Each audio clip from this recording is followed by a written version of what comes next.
मी तुम्हाला एक simple statistics सांगतो, म्हणजे किती सुंदर आणि किती चांगलं उत्पन्न देणारं हे करिअर आहे. समजा PBA केलेल्या एका स्टुडंटना ना एखाद्या कंपनीमध्ये गेला आणि त्यांनी त्याला सांगितलं की मी तुमचं सर अकाउंटिंग पूर्ण कंप्लीट करून देतो, तुमचं GST रिटर्न TDS रिटर्न सगळं व्यवस्थित करेक्टली कंप्लीट करून देतो.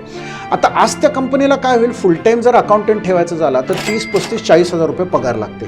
परत मोठ्या शहरामध्ये त्याला जागा द्यायला लागते, आपल्याला जागेची भाव किती असतात ते माहिती आहे.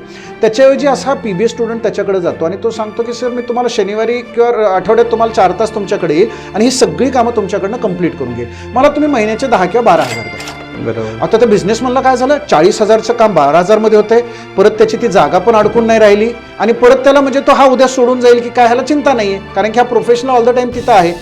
आता अशा प्रकारची ह्या PBA प्रोफेशनलनं फक्त 10 जरी कामं घेतली तरी महिना 1 लाख, तरी महिन्याला 10,000 × 1 लाख रुपये म्हणजे 12 लाख रुपये उत्पन्न.